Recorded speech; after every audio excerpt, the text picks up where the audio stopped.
मराठी साहित्य परिषदेच्या वतीनं सोमवारी पुण्यामध्ये 16वे छत्रपती संभाजी महाराज साहित्य संमेलन पार पडणार आहे।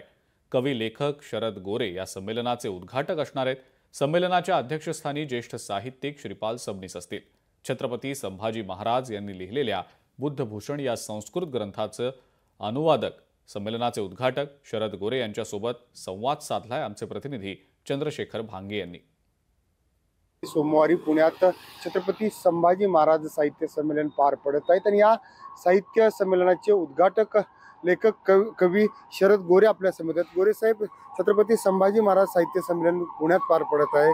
खरं तर पुण्याच्या दृष्टिकोनातून खूप महत्त्वाचा दिवस सोमवारचा असणार आहे। कशा पद्धतीने सगळं आयोजन असणार आहे? हे साहित्य संमेलन जे ते आयोजित करण्याची भूमिका जी आहे, छत्रपती संभाजी महाराजांच्या चरित्राचा प्रचार प्रसार झाला पाहिजे।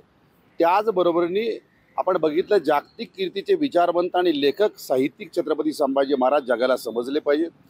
ज्या संभाजी महाराजांनी 4 ग्रंथाची निर्मिती केली, ज्यामध्ये बुद्धभूषण आहे, नायिका भेद आहे, नखशिखा आहे, 7 शतक आहे, हे 4 ग्रंथ छत्रपती संभाजी महाराजांनी लिहिलेले आहे।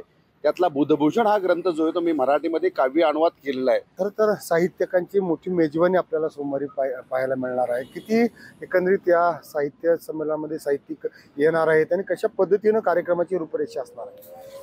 खरं तर या साहित्य संमेलनात 100हून अधिक विचारवंत लेखक आणि साहित्यिक उपस्थित राहणार आहेत। सकाळी उद्घाटन सत्र आहे। उद्घाटन सत्रानंतर त्यानंतर आपण बघितलं परिसंवाद आहे, कवी संमेलन आहे। दिवसभर चालणारं हे साहित्य संमेलन जे आहे छत्रपती संभाजी महाराज यांच्या इतिहासाला समर्पित असणारं हे एकमेव साहित्य संमेलन आहे। होते उद्घाटक शरद गोरे। लोकशाही न्यूजसाठी मी चंद्रशेखर भांगे, पुणे। लोकशाही मराठी ऐका, पहा, जागरूक रहा।